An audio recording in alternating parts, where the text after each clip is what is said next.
যে পুলিশটা গুলি করছে টোকার বাচ্চা টোকাই ওই ম্যাট্রিক পাস করছে আজকে ম্যাট্রিক পাসই করে নাই টোকার বাচ্চা পাবলিক ইউনিভার্সিটিতে চান্সতে যে কত কষ্ট হয় সেটা আমরা জানি 24 ঘন্টার মধ্যে 22 ঘন্টা পড়াশোনা করতে হয় আর সেই ম্যাট্রিক পাস করা টোকার বাচ্চা আমার ভাইয়ের বুকে গুলি করছে। আমরা স্বাধীন দেশের পরাধীন নাগরিক, আমাদের স্বাধীনতা পুনরায় দরকার। আমাদের ভাই বোনেদের মেরে শুয়ে দিচ্ছে রাস্তায়, আমরা কিভাবে বাসায় চুপ করে থাকি? জনহিত ভাইয়ের কি দোষ ছিল? সে একজন মেধাবী স্টুডেন্ট ছিল, সে একটা পাবলিকে পড়া স্টুডেন্ট আর যে পুলিশটা গুলি করছে টোকার বাচ্চা টোকাই ওই ম্যাট্রিক পাস করছে আজকে ম্যাট্রিক পাসই করে নাই টোকার বাচ্চা ও একটা স্টুডেন্ট একটা পাবলিক ইউনিভার্সিটিতে চান্সতে যে কত কষ্ট হয় সেটা আমরা জানি। দিনে 22টা ঘন্টা পড়াশোনা করে আমরা চান্স পাই, 24 ঘন্টার মধ্যে 22 ঘন্টা পড়াশোনা করতে হয় আর সেই ম্যাট্রিক পাস করা টোকার বাচ্চা আমার ভাইয়ের বুকে গুলি করছে। মুক্তিযুদ্ধ তো মরে গেছে, সে কবে তার নাতিপুতিরা যে অধিকার, মুক্তিযোদ্ধাকে আমি রেসপেক্ট করি, আই প্রাউড অফ ইউ মুক্তিযোদ্ধা, কিন্তু কথা হচ্ছে তাদের সন্তানরা অধিকার পাইছে ভালো, সুবিধা পাইছে ভালো, তাদের নাতিরা পাইতেছে। এখন তাদের নাতিদের বয়স হচ্ছে আমাদের মতো টক্কর দেওয়ার বয়স, ওরা কালকে ওদের সন্তান হবে, এভাবে তো ওরা বংশ বিস্তার করবে, তাহলে আমরা সাধারণ স্টুডেন্টরা কই যাব?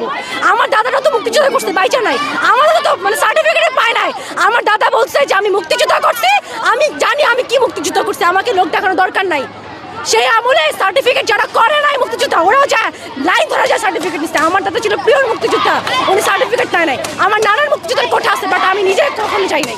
দেশ কারা স্বাধীন করছিল? আমাদের মতো ছাত্ররা স্বাধীন করছিল। আমাদের মতো ছাত্র যেরকম দেশ রক্ষা করতে পারে আমরা মরতে পারবো, তারপর আমরা আমাদের অধিকার আদায় করে ছাড়বো। আমরা হচ্ছে স্টুডেন্ট, দেশের আগামীর ভবিষ্যৎ, কিন্তু আমাদের প্রাণের মানে কোনো নিশ্চয়তা নেই।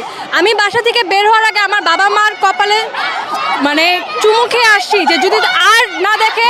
কেন? কারণ আমার জীবনের কোনো এখানে নিশ্চয়তা নাই। আমি বের হয়েছি, আমি এখনো শিওর না আমি ঠিকভাবে বাসা যেতে পারবো কিনা। এটা কেন? আমরা কি এই দেশ স্বাধীন করছি?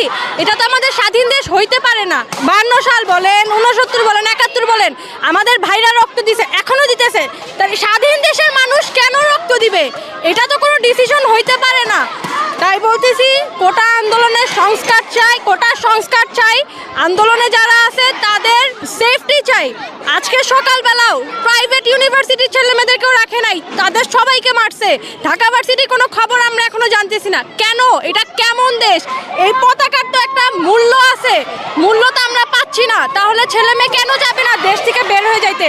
সবাই চাই বাইরে চলে যেতে। কেন? কারণ এই দেশে কোনো সেফটি নাই। আমরা এখানে সাধারণ স্টুডেন্ট, আমাদের বড় ভাইয়ারা সামান্য একটা আন্দোলন নিয়ে, কোঠা আন্দোলন, আমাদের নিজেদের অধিকার আদায়ের আন্দোলন, এর জন্য আমরা রাজপথে রক্ত দিয়েছি। বিশ্বের এমন কোনো দেশ নাই যেখানে এই কোঠার জন্য রক্ত দিয়েছে। আর সেই আমরা এখন মনে পড়ে গেছে 1952 সালের কথা, তখনও বলেছে সবাই যে 1952 এমন কোনো দেশ নাই যার জন্য যেই দেশে ভাষার জন্য শুধু রক্ত দিয়েছে। আমাদের দেশ কেন? আমরা এখন স্বাধীন দেশ না, কেন রাজপথে রক্ত ঝরবে? কেন আবু সাইদ ভাইয়া মারা গেল? কেন আসিফ ভাইয়া মারা গেল? বিচার চাই। মাননীয় প্রধানমন্ত্রী সহ যারা যারা এই আমাদের বিপক্ষে কথা বলতেছেন বা আমাদের আন্দোলনকে সমর্থন করছেন না, তাদের কাছে আমার শুধু একটা ছোট্ট একটা কোশ্চেন, যদি বঙ্গবন্ধু শেখ মুজিবুর রহমান, আমরা সবাই তার আদর্শে বড় হচ্ছি, তার চেতনায় বড় হচ্ছি, আপনাদের কাছে একটা কোশ্চেন, যদি বঙ্গবন্ধু এইক্ষণ থাকতো তাহলে কি তারা আমাদের পাশে থাকতো নাকি আপনাদের মতো ব্যবহার করতো? আমার শুধু এই একটা কোশ্চেন, দয়া করে এই একটা কোশ্চেনের উত্তর দিবেন জনসম্মুখে এসে। এখনকার অবস্থা এরকম যে যারা মেধাবী তারা সকলে দেশের বাইরে গিয়ে বাইরের দেশে ডেভেলপমেন্ট করতেছে। যদি আমাদের দেশে থেকে মেধাবীদের চাকরি না হয় তাহলে আমাদের দেশে ডেভেলপমেন্ট হবে কিভাবে? সবাই দেশ ছেড়ে বাইরের দেশে ডেভেলপমেন্ট করছে, কারণ আমাদের দেশে চাকরির অভাব। এখন আমরা এটা সকলের বোঝা উচিত যে স্টুডেন্টসদেরকে দমানো সম্ভব না। যদি স্টুডেন্টসদেরকে দমানো সম্ভব হতো তাহলে আজকে আমাদের মাতৃভাষা উর্দু হতো।